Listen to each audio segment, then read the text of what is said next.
Olá, sejam bem-vindos mais uma vez ao podcast Respirar Melhor e Viver Melhor. Hoje nós temos o prazer de apresentar a Michele Jordão, que é uma nutricionista especialista em obesidade, cirurgia bariátrica, com pós-graduação em nutrição clínica e esportiva, emagrecimento e estética, hospitalar e ambulatorial. Fiquei cansado, só de falar isso. Ainda tem mais uma coisa, perito judicial em nutrição. Michele, pode se apresentar. Olá, pessoal, bom dia. É um prazer estar aqui com vocês. Desde já agradeço pelo convite e vim, falar um pouquinho pela minha paixão da nutrição e mostrar para vocês como é maravilhoso esse universo. Então, aproveitando essa deixa aqui, a produção fez umas perguntas aqui que elas acharam que a maioria das pessoas teriam interesse, e eu vou começar pela primeira aqui, quais são os maiores erros alimentares que dificultam o emagrecimento, mesmo quando a pessoa acha que está comendo pouquinho? Essa é uma pergunta bem questionada no consultório, né? As pessoas acham que para emagrecer tem que comer pouco e não necessariamente tem que ser assim. Na verdade, tem que comer e comer melhor. Né? Então, tem que melhorar a qualidade dos alimentos, tem que melhorar essa qualidade e muitas das vezes evitar aquele jejum prolongado, né? Então, as pessoas têm aquele mito de que para emagrecer tem que deixar de comer, deixar de fazer as refeições, né? Tem que restringir os alimentos, aonde muito pelo contrário, na verdade, tem que comer mais e comer melhor. É. Agora, uma outra pergunta aqui, eu não sei se eu vou dar um spoiler ou não. Eu não sei. Para quem fez cirurgia bariátrica, quais os cuidados mais importantes com vitaminas e proteínas no médio e longo prazo? Vou dar um spoiler assim, peraí. A Michelle fez cirurgia bariátrica, gente. Ela fez há 16 anos e é uma das poucas pessoas que eu conheço que fez cirurgia bariátrica e não engordou de novo.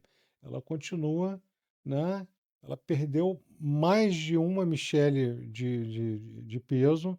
Ela diminuiu mais da metade do peso que ela tinha e continua assim há 16 anos. Então, Michelle, diz pra gente aí quais são os cuidados mais importantes, né, que a gente tem que ter depois de uma bariátrica. É verdade, eu fiz a bariátrica há 16 anos, né, em 2009, então assim, perdi, né, eliminei bastante peso, e a prioridade que a gente tem que se dar depois Pode dessa falar quanto cirurgia peso? Posso te dizer? Posso pode? entregar? Cara, eu não acreditei quando ela me mostrou a foto dela. Ela pesava 135 quilos, né? E agora ela pesa 61. Só isso, só mais da metade. Vai, pode falar. E, fazer o acompanhamento, né, muitas pessoas que passam por esse procedimento, né, para a cirurgia bariátrica, depois, a médio e longo prazo, tende a abandonar, né, todo o acompanhamento com a equipe multidisciplinar, o psicólogo, o cirurgião, o clínico, né, o endócrino e principalmente com o acompanhamento nutricional.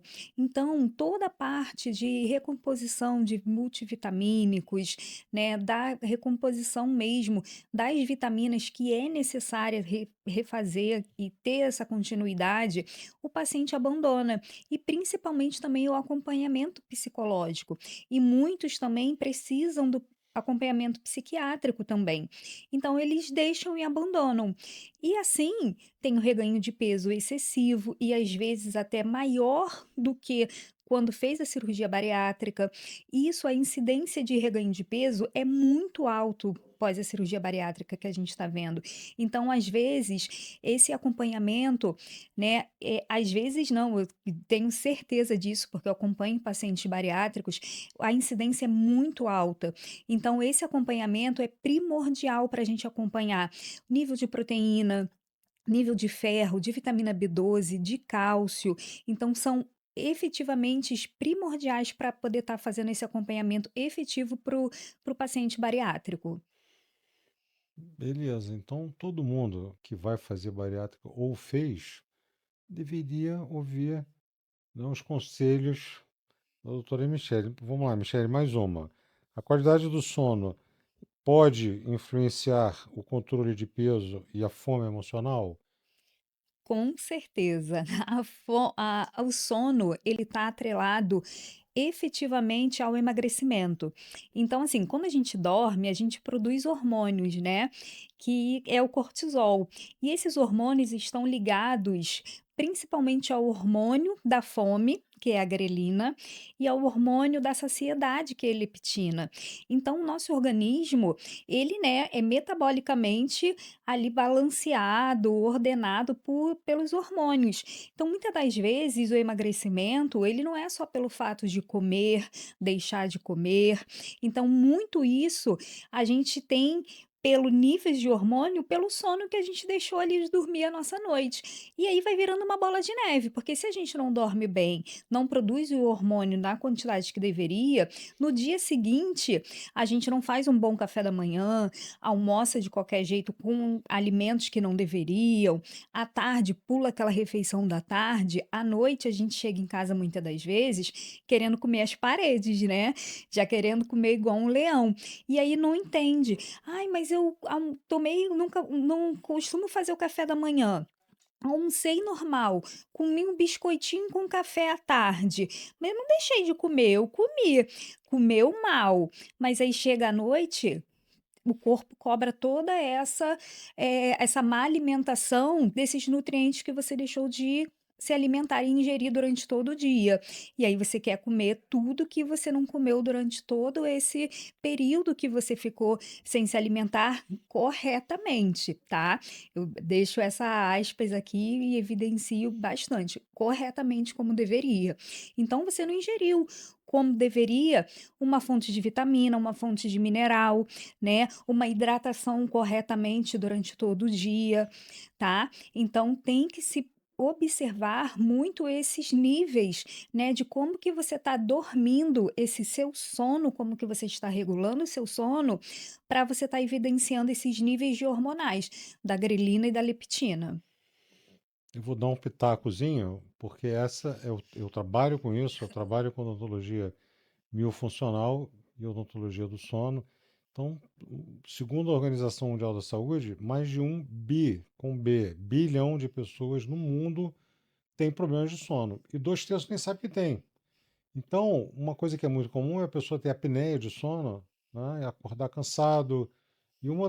Porque a apneia faz com que a pessoa não fique tempo suficiente na fase REM do sono, que é a fase que você faz o que ela falou, você produz hormônios, regula os hormônios do seu organismo, entre eles grelina e leptina, que é o hormônio da saciedade e da fome. E com isso você não consegue emagrecer, porque é aquela história do gordo que assalta a geladeira de noite. Eu fui um gordo desse, mas eu ouvia dizer que eu era sem vergonha, que eu não tinha força de vontade, não é nada disso. É porque eu tinha apneia de sono e tinha o mecanismo de grelina e leptina desregulado. Então, sente fome às 3 horas da manhã. Então, você gordo que assalta a geladeira às 3 horas da manhã, não se sinta culpado. Vá no nutricionista para melhorar isso aí. Beleza? Então, vamos para a próxima aqui. É, existe uma diferença nutricional em quem treina de manhã e quem treina à noite, pensando tanto em resultado quanto em qualidade de descanso? Sim, com certeza. A pessoa que treina pela manhã, ela deve fazer, né, um pré-treino muito mais robusto e um pós-treino também. Então, aquele pré-treino dela vai ser mais completo, né, com carboidrato, um pós-treino com uma melhor qualidade ali, o melhor porcionamento, né, de carboidratos, de proteína. Então, ela pode melhorar até no porcionamento e na quantidade e nessa qualidade também no pós-treino dela, porque ela tá durante o dia, após ela vai fazer outras atividades, ela vai, né, ter tempo para fazer a digestão desse pré-treino e do pós-treino dela. Quem treina à noite já não tem tanto esse tempo hábil para poder fazer essa digestibilidade dos alimentos quando ela ingerir. Então tem que dar uma maneirada no tipo de alimento que ela for fazer a ingestão de um pré-treino. Seria o ideal ali, por exemplo, um suco de uva integral como um pré-treino, e no pós-treino dá preferência a alimentos mais leves, né, como um carboidrato complexo de boa qualidade, um purê de batata, proteínas mais leves também, assadas, grelhadas. O que que é um carboidrato complexo de boa qualidade? Seria o quê? Com um baixo índice glicêmico, né, uma batata, um purê de batata, Ah, né, tá. um purê de inhame, né, não seria com, Aipim? Pode carboidratos, aipim? aipim, tá, não seriam ali recomendados, né, uma macarronada, Pizza? Tudo que a gente gosta de comer pizza. de noite? Pois é, tudo que Macarrão, geralmente pizza? as pessoas consomem, Tá que é mais certo. prático, né, que as pessoas geralmente comem mais à noite. E aí que é um carboidrato com uma carga maior. E aí tem uma digestibilidade muito mais dificultada naquele período daquela noite também. Então, dá preferência para alimentos mais leves. Por quê? Porque depois ela vai dormir. Então, toda aquela parte gastrointestinal, da digestibilidade, vai ficar mais dificultada. A parte de absorção também. Então, tudo isso deve ser evitado. A gente sempre fala, né, para quem for dormir, tentar fazer a última refeição 1h30, 2 horas antes. Por quê? Justamente para isso, por conta da digestibilidade dos alimentos.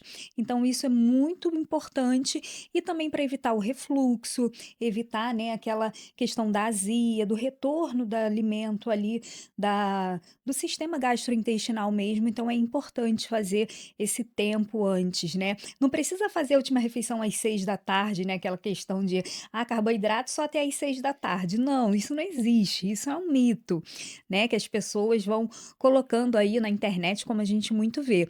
Mas é importante fazer a última refeição até 1h30 antes, 2 horas antes de ir ao deitar, tá? Deixa eu te fazer uma pergunta aqui. É verdade isso que a gente escuta, assim, que você tem que tomar café da manhã como um rei, almoçar como um príncipe e jantar como um sem-teto? Não necessariamente, né, as pessoas existem muitos ditados, mas é importante a gente sempre tentar fazer uma refeição, todas as refeições bem completas, que seriam o quê? Com todos os macronutrientes. Então todas as refeições, né, café da manhã, almoço, lanche da tarde e o jantar, com proteína, carboidrato, gorduras de boa qualidade, que seria o quê? Né, sempre ali uma porção do carboidrato, que seria um pão de boa qualidade, né, um carboidrato que seria o arroz no almoço, ou então um purê de batata no jantar, como eu falei, que é a melhor qualidade do carboidrato, uma proteína que seria carne, ovos, frangos, né, e gorduras de boa qualidade seria o azeite para colocar numa salada, nos legumes, tá, porque aí é oferta de vitaminas, de minerais. Então sempre ter essas ofertas em todas as refeições, a proteína principalmente, por conta da manutenção da nossa massa magra, né, da nossa massa muscular, e quem treina, quem faz atividade física, o ganho também, caso seja um objetivo ali do paciente, né, ali da pessoa. Deixa eu te perguntar uma coisa. O ovo já foi tudo, já foi culpado de todas as doenças do mundo, já foi, né, hoje é assim, hoje é o contrário, hoje tem gente que come 40 ovos por dia. Então eu queria que você desse uma pincelada nisso aí. Quantos ovos a gente pode comer por dia? Se deve comer, se não deve? Então, eu digo que tem uma palavrinha na nutrição que é uma palavra-chave, né, que é o depende. Tudo, né, depende muito da individualidade da pessoa. Então, tem pessoas que comem 40 ovos porque ela tem um objetivo de uma hipertrofia, de ganhar uma massa muscular, né, fisiculturistas, atletas. E tem outras pessoas que têm outros objetivos, né, de manter a massa muscular. Tem pessoas que têm doenças crônicas, tem pessoas, né, que são normais, que têm uma vida que não fazem atividade física. Então, para essas pessoas, a gente tem que, às vezes, limitar a quantidade. Não tem essa necessidade de comer 40 ovos, não tem necessidade de comer 20 ovos, não tem necessidade de comer 8 ovos, né. A necessidade é da ingestão da proteína diária. E o ovo é uma boa fonte de proteína, que tem uma boa biodisponibilidade, tá? Então é importante fazer a ingestão dos ovos por conta disso, além de conter outras fontes de vitaminas e minerais juntos. Então, poxa, já fiz um café da manhã com 2 ovos, na hora do almoço fiz a ingestão de frango, carne, na hora do lanche da tarde não fiz ingestão de proteína nenhuma. Então na hora do jantar, poxa, eu vou fazer um lanche, não vou jantar. Então eu posso colocar um outro 2, 3 ovos junto, e aí no final do dia eu contabilizei 5 ovos, tem problema? Não, não tem problema, tá? Porque você vai estar dando continuidade na quantidade de ingestão proteica diária do seu dia. Então não tem problema nenhum. No dia seguinte, você vai fazer o uso de 2 ou de 3 ou de repente de 8. Então, assim, não é quantidade diária de ovos, tá? Então, assim, muitas das vezes as pessoas falam: "Ah, não posso comer ovo porque aumenta o colesterol". Não tem isso, isso é um mito também, tá? De que o ovo aumenta o colesterol, não tem essa questão. Beleza. Que nutrientes e alimentos podem ajudar no controle da ansiedade e compulsão alimentar, que são tão comuns no processo de emagrecimento? É, assim, as pessoas que têm, né, essa dificuldade em relação ao emagrecimento, tá muito relacionado à ansiedade também. E cada vez mais tem sido comprovado, né, a questão da ansiedade, do emocional relacionado à comida, né? Então, a gente trata alguns alimentos, que tem triptofano, que tem o magnésio, então a gente oferta ali um planejamento alimentar rico com alimentos que contêm esses nutrientes. Então, oferta de leite, oferta de banana, oferta de abacate. Então a gente inclui alguns alimentos, né, rico nesses nutrientes no planejamento. A gente tenta ofertar, né, e dar prioridade, que o paciente dê prioridade a esses alimentos para diminuir e tentar com os alimentos diminuir a ansiedade. É verdade. A ansiedade é um problema atual, né? Então, Muito. que hoje em dia, você está feliz, você come. Você está triste, você come. Você quer comemorar, você come. Você tem um problemão para resolver, você come. Você não está fazendo nada, você come também. Então, antigamente, né, há muito tempo, há milênios, né, nós éramos coletores e caçadores. Você acordava quando o sol nascia, passava o dia inteiro ao ar livre, andava 14 quilômetros por dia procurando comida e dormia quando o sol se punha. Hoje você acorda 11 horas da manhã, vai no mercado e compra tudo que você quer. E o pior de tudo, você não compra comida de verdade, né? Você compra coisas, né? Alimentos ultraprocessados, cheios de química, cheio de. Aquilo não é comida de verdade. Eu tô falando mentira? Não, né? Não, Então verdade. tá bom. Então vamos lá. Na sua experiência com obesidade e cirurgia bariátrica, experiência própria, inclusive, como a má qualidade da mastigação pode prejudicar o processo de emagrecimento? É. Essa pergunta é para mim também. Eu vou responder depois. Pode falar. A mastigação está ligada, diretamente com a absorção de vitaminas e minerais. A nossa digestão começa na boca, né, começa ali Exatamente. diretamente ao ato que a gente começa a mastigar. Então, para os pacientes bariátricos, principalmente, quando eles estão ali na fase, de preparação da cirurgia, eles já têm que começar ali a treinar a mastigação, porque após a cirurgia eles precisam mastigar muito bem os alimentos. E aí após a cirurgia começa com as fases, né, a fase líquida, depois a fase pastosa, depois vem a fase branda, e aí vem a fase normal da comida normal, né, e aonde essa comida normal, ela precisa ser muito bem mastigada, até para poder conseguir descer, né, em todo o trato gastrointestinal ali no esôfago e no tamanho muito pequenininho do estômago que ficou, e também para conseguir fazer uma absorção maior, porque o intestino e o estômago não faz mais uma absorção adequada por conta do fator intrínseco que não é mais, né, realizado ali no estômago, produzido, então ele fica né, a absorção fica muito comprometida e precisa, né, por conta disso, da reposição de vitaminas e minerais. E por conta disso, a mastigação ela é extremamente necessária por conta da absorção das vitaminas e por conta depois da questão dos alimentos em si. Então, a gente precisa que a mastigação seja de forma muito efetiva e muito bem treinada pelos bariátricos, tá?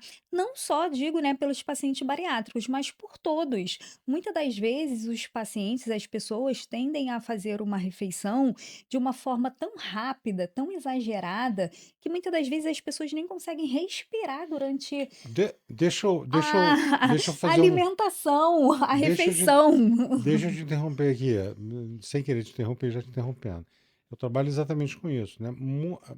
Também segundo a Organização Mundial da Saúde, mas praticamente toda a população do mundo respira em algum grau pela boca. E respirar pela boca é péssimo. Você não consegue fazer exatamente o que você estava falando, que é mastigar corretamente. Por exemplo, durante anos, eu achei que quem mastigava de boca aberta era mal educado. Não, ele não é mal educado. Ele não consegue respirar pelo nariz. Então, das duas, uma.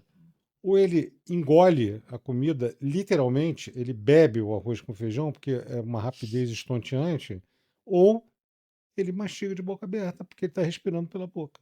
E aí, mastigando de boca aberta, ele não faz o processo que tem que ser feito de maceração dos alimentos, para começar a digestão. Aquilo que você falou, tem uma enzima chamada pitialina que começa a degradar os carboidratos na boca enquanto você mastiga e facilita toda a digestão e a absorção dos micronutrientes pelo seu organismo. Então, é isso. Por que as pessoas respiram pela boca? Isso é outra conversa muito longa que eu não vou falar aqui, senão eu vou interromper aqui o que ela está falando. Então tá bom. Depois eu explico para vocês. Pacientes que sofrem com apneia de sono, que é isso que eu acabei de falar, e obesidade, tem alguma estratégia nutricional que pode ajudar no tratamento? Sim, com certeza. A principal estratégia nutricional é o emagrecimento, né, o controle do peso que a gente tem que fazer efetivamente. E esse controle do peso ajuda principalmente a diminuir a circunferência do pescoço do obeso. Sim, Porque diminuindo a circunferência do pescoço, consegue dar alívio, né, a essa região, aonde melhora bastante a apneia do sono.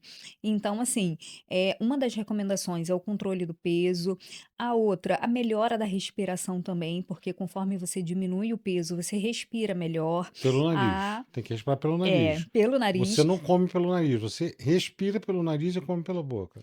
E ao controle, né, melhor da respiração, e aí ao menor sobrecarga também dos órgãos, né, a gente sabe que ali os órgãos dos obesos são muito sobrecarregados, há uma inflamação, né, de toda Excesso de gordura, né? pelo excesso de gordura de todos os órgãos, né, e do corpo, né, de uma forma corporal, porque é a síndrome metabólica, né, que o obeso carrega. Então, de uma forma, esse controle do peso vai contribuir de uma forma totalmente estratégica para o corpo como um todo, para o obeso. É verdade. Quando você respira pela boca, você aumenta muito a probabilidade de ter apneia de sono, e quando você tem apneia de sono, acontece isso tudo que a gente acabou de falar. Então é muito importante, né? Como eu falei anteriormente, lá mais de 1 milhão de pessoas no mundo têm problemas de sono e 2 terços nem sabem. É importantíssimo você fazer, todo mundo fazer exame de qualidade de sono, pelo menos uma vez, para saber se tem. Olha só, quantas vezes vocês fazem exame de sangue por ano? Uma, duas, três, às vezes, né? Para saber como é que está colesterol, triglicerídeo, glicose. Tem que fazer exame de sangue, desculpa, exame de qualidade do sono uma vez por ano para avaliar se você tem um problema de sono ou não, né? Porque isso gera, ó, a apneia de sono favorece, é um fator predisponente, favorece você ter síndrome metabólica, obesidade, diabetes, hipertensão arterial, impotência, aumenta 6 vezes a probabilidade de você ter infarto de miocárdio, aumenta, não me lembro quantas vezes a probabilidade de ter acidente vascular cerebral. Então, é importantíssimo fazer exame de qualidade de sono. Quando você tem menos de 50 anos, faz uma vez, não tem problema de apneia, espera ter 50 e faz de novo. Depois se diminui um pouco o tempo, porque à medida que a gente envelhece, né, assim como você perde qualidade e quantidade de músculo na perna, você perde aqui na garganta também. Isso aqui tudo é músculo. Você perde da mesma maneira. Por isso que as pessoas com mais idade têm, começam a engasgar, algumas têm dificuldade de engolir, algumas de falar, por causa disso, porque essa musculatura daqui fica atrofiada. Eu estou me metendo aqui nas suas respostas. Tá bom, peraí. Então vamos outra aqui. Tem algum alimento ou suplemento que realmente ajude a melhorar o sono de forma natural, sem precisar de medicação? É, a gente tem na nutrição, né, uma parte da nutrição que a gente conhece como nutrição fitoterápica. Então, tem alguns alimentos ali que contribuem, né, para a melhora do sono. E tem uma parte também, né, que eu gosto muito, que eu gosto, que a gente chama de higiene do sono, que entra ali numa parte da nutrição, que é onde a gente fala para o paciente e a gente orienta a 2 horas antes, né, dele começar a dormir, né, do horário dele dormir, ele se preparar, criar um clima propício para o sono efetivamente. Então, aí ele fazer um banho relaxante, aí ele tomar um chá que é Quente, de preferência, né? quente, aí ele tomar um chá, que no caso seria entraria nutrição fitoterápica, né, ali de camomila, de melissa, mulungum, que tem ações ali, né, Calmante. calmantes, né, para insônia também, então vão ajudar a relaxar, e aí eles ficarem longe da tela, né, ali 2 horas antes de dormir também, a tela deixa aquela, ativa, né, ali a sensação, o neurotransmissor, né, então, deixa muito agitado, então, a distância da tela, da televisão, de sons muito barulhentos, você pegar um livro, ler, fazer uma leitura, começar todo a criar aquele ambiente propício, deixar uma luz mais amena, toda essa questão de você criar realmente um ambiente, fazer uma meditação, ter ali um pensamento mesmo de para dormir, tudo isso é uma um clima, né, faz parte de um procedimento, né, de higiene do sono que a gente orienta o paciente, para ele conseguir dormir melhor.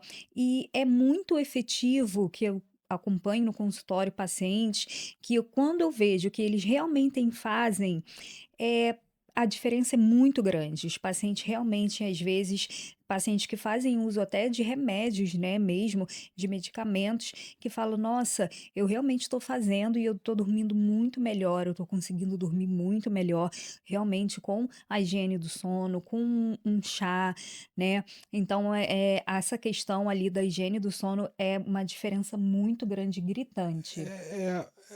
Hoje a gente tem um problema. Eu trabalho muito com isso também. Uma das vertentes da odontologia, meu funcional é tratar de odontologia do sono. E um dos problemas que a gente vê hoje é isso. Hoje a pessoa vai dormir olhando o celular. Ela está olhando o celular 2 segundos antes de pegar no sono. Gente, não pode, não pode, porque quando você começa o processo de começar a dormir, tem um negócio chamado onda alfa que acontece no cérebro, que elas começam a diminuir de frequência e intensidade. Quando você olha uma tela, especialmente de celular, que é mais concentrada, uma tela azul, mas qualquer tela, computador, televisão, você excita essas ondas e elas voltam a ficar no estado normal de quando você está consciente. Como é que você vai conseguir dormir direito? Não vai. Não vai. Simplesmente assim, não vai. Então a regra básica é o que a doutora Michele falou. Tomar um banho morno, né, de preferência, fazer uma meditação, fazer uma coisa qualquer de respiração para você acalmar. Ler um livro é legal, né? Não pode ser de terror, né? Um livro, né, que você, tá? E não ver tela. Ver tela é mortal, mortal para você dormir. Tem pessoas que fazem isso e dormem? Tem, claro. As pessoas são diferentes, né? Mas na grande maioria, mesmo nessas pessoas que conseguem dormir, acontece isso que eu estou falando. Você excita as ondas alfa e elas aumentam de frequência e intensidade e você fica mais desperto. Só que a pessoa tem facilidade de dormir e dorme. Isso não quer dizer nada, mas na grande maioria das pessoas altera sim, tanto a qualidade, a indução do sono, quanto tempo que ela demora para dormir, como a qualidade do sono. Desculpa, mais uma vez estou me metendo aqui. Em relação à estética, como uma alimentação inflamatória pode influenciar na retenção de líquidos, celulite e até no aspecto da pele? Muito. Hoje a gente vê o aumento de uma alimentação inflamatória muito grande, né? Então, o que seria alimentos inflamatórios? Alimentos com alto teor de açúcar, os alimentos ultraprocessados, que a gente vê cada vez mais aí, né, sendo consumidos. A gente vê, né, como a gente falou anteriormente, alimentos que a gente não pode chamar de alimento, são produtos alimentícios que a gente vê em mercado, né, alguns certos biscoitos, alguns certos ali doces. Então são produtos alimentícios, a gente não pode nomear de alimentos, porque não tem ali nada para a gente compor e ler ali na composição dos ingredientes que a gente consiga Só tem denominar química. alimento, é só química realmente. Então a gente não consegue nem falar: "Não, isso aqui não é alimentício, isso aqui é algum produto que a gente que sabe, alimentar ali", porque não a gente não consegue.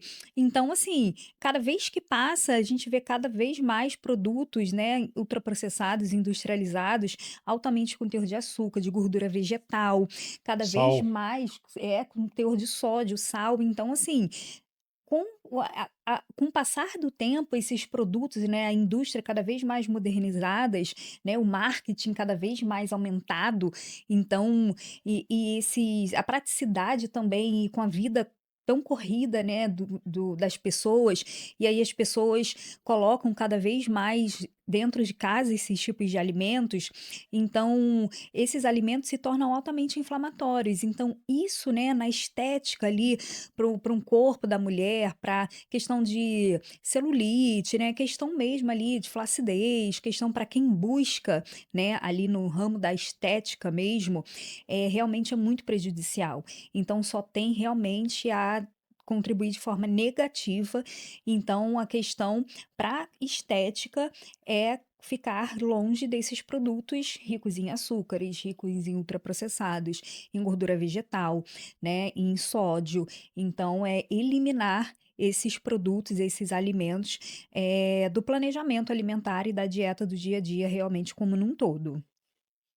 É, parar de comer porcaria. Como diz a Rita Lobo, a gente tem que comer comida de verdade. Comer comida de Dá verdade. trabalho, gente. Tem que ir na feira, comprar os alimentos lá em natura, né, cozinhar. Eu sei que a gente não tem tempo para fazer isso, né? Eu estava conversando com a Michelle, é óbvio que ninguém está dizendo para não comer mais cheeseburger, né? Hum. Claro que você pode comer um no McDonald's, vai lá e come uma vez. Agora, comer todo dia no McDonald's não vai funcionar, né? Sim, sim. As pessoas falam assim, e eu sou uma pessoa que eu sou contra, assim, aquela nutricionista contra o terrorismo, né. Então, assim, eu como de tudo, eu bebo de tudo, eu não tenho isso, mas Uhum, a gente tem que manter o equilíbrio. A sim. gente tem que saber se permitir o quando comer, o quando beber, né, e sempre dar prioridade aos alimentos realmente, o quando que eu vou comer, o quando que eu vou beber, o quando que eu vou me permitir, né? E no dia a dia, saber fazer as refeições, né? Dar prioridade aos alimentos, às proteínas, às vitaminas, aos minerais. E isso que eu falo não na forma de suplemento, a forma de De alimento, alimento. né? Na forma de comida mesmo. Esse que é o importante. Que dicas práticas você daria para quem quer começar a ter hábitos alimentares saudáveis sem radicalismo? Então, começar com pouco, fazendo o pouco, o mínimo. Então, assim, ter uma organização, sabe? A organização é fundamental, né. Então, assim, ir numa feira no final de semana, organizar os legumes, as verduras, não precisa comprar: "Ah, é caro, Michele". Não, não precisa comprar a feira toda, os legumes e as frutas todas. Separa, vou comprar, olha, para Algumas. essa semana eu vou As da comprar estação, de que preferência. são São mais mais baratas e são da baratas estação. e É, são mais gostosas, né, porque exatamente. são São da dali da estação. É, estação. exatamente. Então, eu vou comprar, ó, 3, eu vou separar, vou comprar 3 verduras essa semana, Tipo, 3 se você legumes e quiser 3 comer morango em frutas. dezembro ou manga em julho, Né, não você vai vai dar certo. pagar muito mais Além do morango caro. ser ruim, vai ser o dobro do preço, né? Sim, Claro. sim. Então, assim, eu sempre falo para os meus pacientes: compra 3 opções diferentes. No domingo, que é o dia da feira, né, pelo menos eu vou na feira dia de domingo, então você vê a feira mais próxima da sua casa, ali o dia, vai na feira, faz o dia do sacolão, já compra e eu já cozinho, né, por exemplo, se for cenoura, eu ralo a cenoura já toda, deixo num potinho, a beterraba eu já cozinho, já deixo cozida num potinho, né, o chuchu, já cozinho, já deixo cozido num potinho, tudo separado, porque quando eu chegar em casa, Já naquele tá tudo dia, pronto. eu vou chegar cansada, eu vou chegar, já não vou fazer comida, mas eu vou chegar, vou fazer ali um omelete com atum rapidinho, que é rico em proteína, que o ovo vai ter proteína, o atum vai ter proteína, mas os meus legumes eu vou esquentar no micro-ondas rapidinho, já vai estar pronto, né? Vou picar ali um tomate, um alface, que já vai estar lavado, né? Eu já deixo tudo lavadinho na geladeira. Pronto, vou comer o alface, o tomate, o chuchu, a cenoura ralada, a beterraba. Meu prato vai estar completo ali, com fontes de proteína, de vitamina, de minerais, com tudo. Tá? Então, assim, muitas das vezes é a organização mesmo que a gente faz, Sim, né, do dia a sim. dia, e eu vou ter o legume para a semana toda. O alface vai dar para a semana toda, a beterraba vai dar para a semana toda, a cenoura vai dar para a semana toda, o chuchu vai dar para a semana toda, o tomate vai dar para a semana toda, né? E eu não levei a, a feira toda. Por exemplo, se eu levei um melão com laranja e uma maçã. Então, a maçã eu comi no café da manhã, a laranja eu chupei depois do almoço e o melão eu já deixei tudo cortadinho para eu comer depois do jantar. Pronto, É. fiz 3 opções de fruta durante o dia e aquele melão vou comer no outro dia também, É, a maçã também, dá um a pouquinho de laranja. trabalho, dá um pouquinho de trabalho, é verdade, né? Um pouquinho. Sim, Mas em compensação, você vai ter muito mais saúde do que ficar comendo nugget ou lasanha pronta da Sadia. É bom, claro que é bom. Tem gordura para burro, tem sal para burro, por isso que excita todas as glândulas que você tem na língua. Enfim, gustativas. pois é. Então, bom, É, enfim. é assim, a organização dá um pouquinho de trabalho, mas tudo é questão também de prioridade, Sim, principalmente sim, prioridade com a nossa saúde. E exatamente. também, se você separar ali 3 horinhas do seu dia, do seu final de semana, você consegue fazer tudo É, é. rapidinho, entendeu? Não precisa muito, sabe? Mas eu acho que 2, 3 horinhas você consegue fazer. Sabe, é o mesmo tempo ali que você está fazendo alguma coisa antes, o tempo que você está fritando uma linguiça, que você está com 6 minutos que você está colocando a lasanha ali no No micro-ondas, micro-ondas, é o tempo que você está cozinhando a o esquentando legume é no verdade. fogão. Ou então, Michele, não tenho tempo, tem sacolões, tem hortifrutis que já vende descascados, né, aí já vende ali pacotinho já Higienizado, limpo, higienizado, lavado, é limpinho, verdade. né, então assim, poxa, compra aquele saquinho, já dá para semana, Dá um sabe. pouquinho mais de trabalho, é um pouco mais caro, mas se você pensar no que você vai economizar de remédio depois, eu acho que vale a pena, Com certeza. né? Remédio e ficar doente. Ficar doente é um problema, É. né? Bom, vamos lá. Mais uma aqui. A gente já está acabando, hein? O que você costuma observar no comportamento alimentar de quem tem sono ou quem vive com cansaço constante? Como é que é essa pessoa? Bom, desculpa, eu queria responder, vai. Essa pessoa, geralmente que eu costumo, né, ali acompanhar no consultório, que tem esse tipo de sintomas, são pessoas que fazem qual tipo de alimentação? Rica em farinhas brancas, ricas em açúcares, rica e muitas das Sódio, vezes. gordura, tudo que a gente acabou de falar para não comer. Exatamente, Exatamente. É exatamente. Porque aí dormem mal, vira naquele ciclo vicioso. vicioso, aquela bola de neve, né? Dorme mal. Por quê? Porque não produz os hormônios como deveria, porque come muito ruim, Engorda. não pratica atividade física. É. Então, vai virando aquele ciclo vicioso e não consegue meio que sair. Então, Uhum. realmente, às vezes, precisa daquele start, sabe? Opa, peraí, vou numa consulta, vou começar a pensar, vou começar a me organizar. E aí, Vou hum, pedir ajuda, né? Basicamente, porque sim, você está perdido, porque a gente é bombardeado de marketing loucamente o dia inteiro, né? O tempo inteiro. Então, para você parar, precisa de alguém para te ajudar, porque de repente você não está conseguindo. Esse é o papel da área de saúde, ajudar Sim, você a e ter muitas saúde. das vezes esse start, infelizmente, é quando acontece Alguma coisa, um claro. infarto É, ou um AVC, ou quando é, você vai parar num pronto-socorro com uma hipertensão. são, Quando é um susto ameno, ok, é um susto, né? Poxa, passei mal, minha pressão foi a 20, fui para o ponto-socorro, me deram um remédiozinho, tudo mais, a pessoa fica com medo, vai lá, procura. Agora, às vezes, o ruim é quando esse susto é muito mais prejudicial, como um é, infarto, como um AVC, AVC, né? O cara fica como com sequela. né, e isso é muito ruim. Então, assim, por isso que eu falo, às vezes quando a gente não se cuida pelo amor, é pela dor, né, e muitas das vezes É, é pela dor. Então, assim, é muito ruim. Então a forma de prevenção é a melhor forma que a gente tem de sempre, em se qualquer cuidar. área. É verdade. Mais uma. Existe um horário ideal para a última refeição antes de dormir, pensando em digestão e qualidade do sono?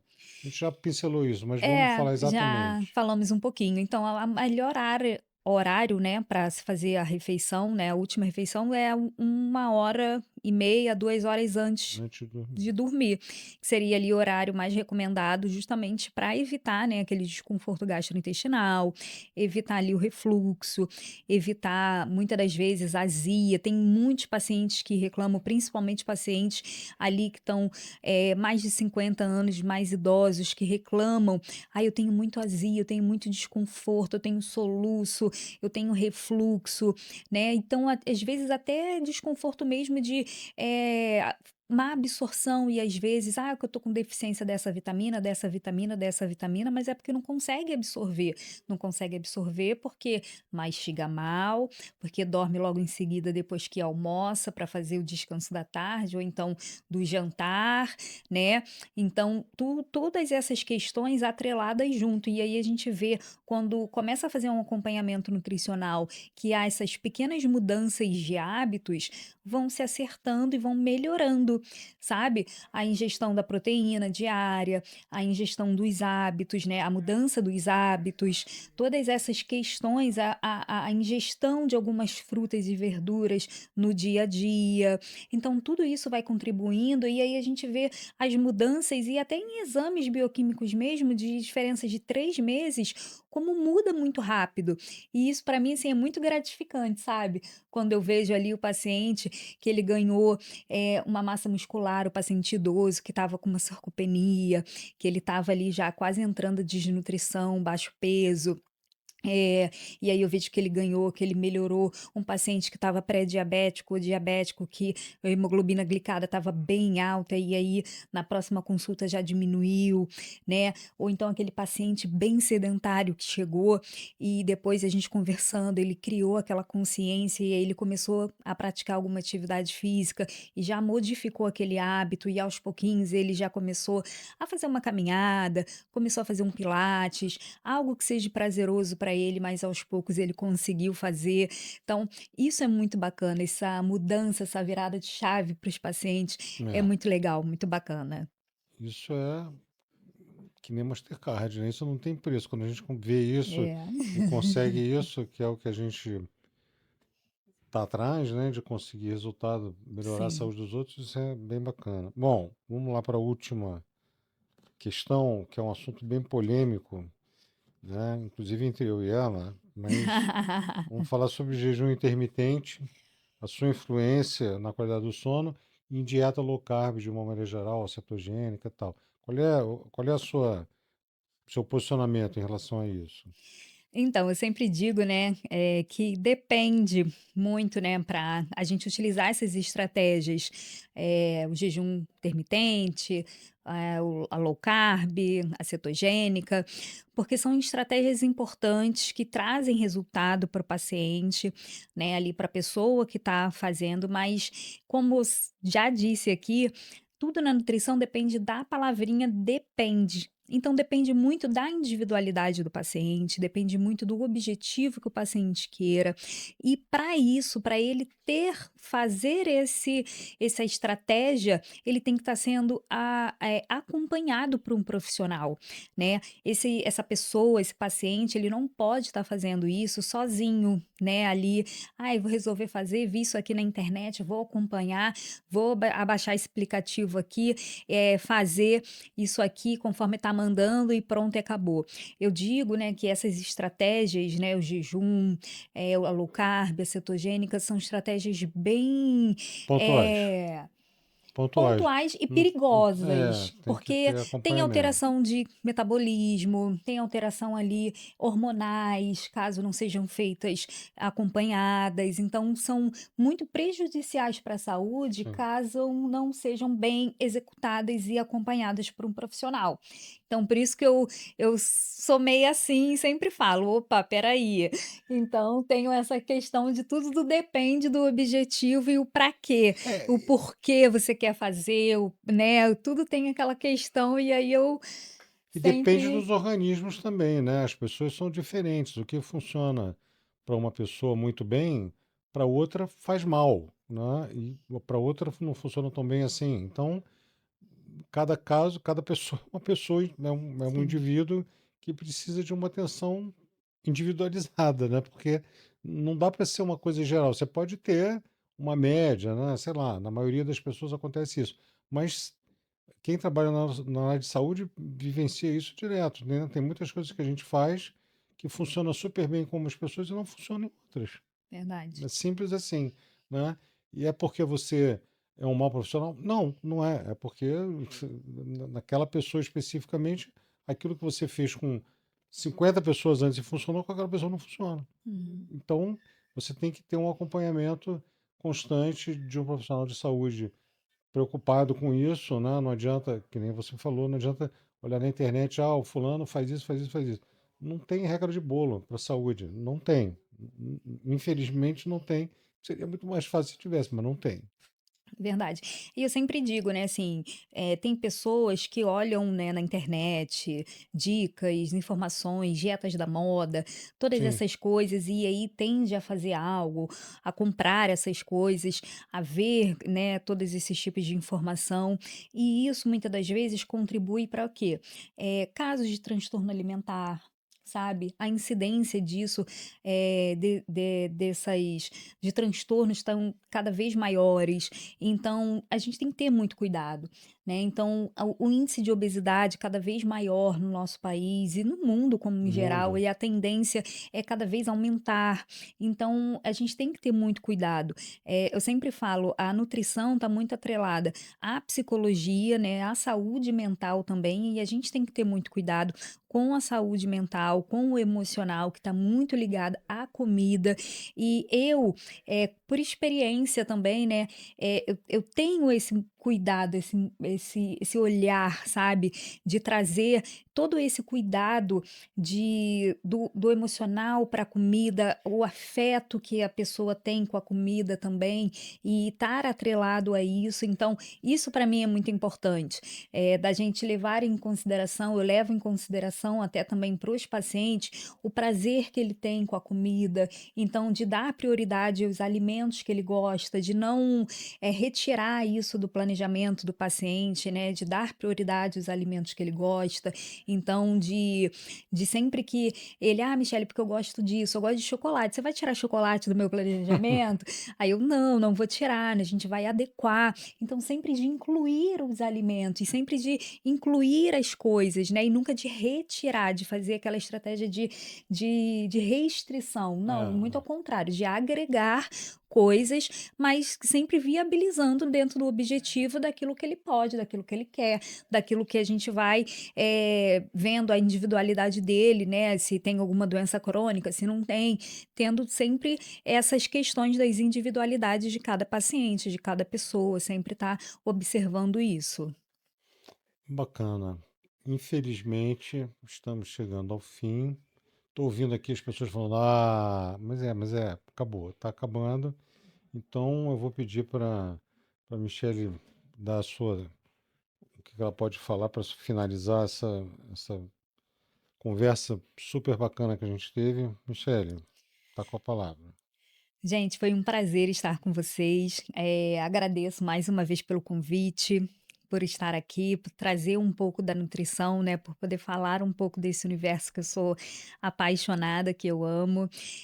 Espero, né, conseguir ter trago para vocês um pouquinho de informação, um pouquinho, né, da desmistificação ali desse universo que às vezes é tão falado de coisas na internet, que a gente sempre diz aí, e que vocês cuidem da saúde de vocês, cuidem da alimentação de vocês, né? Descasque mais e embale menos, essa frase aí tão famosa, tá bom?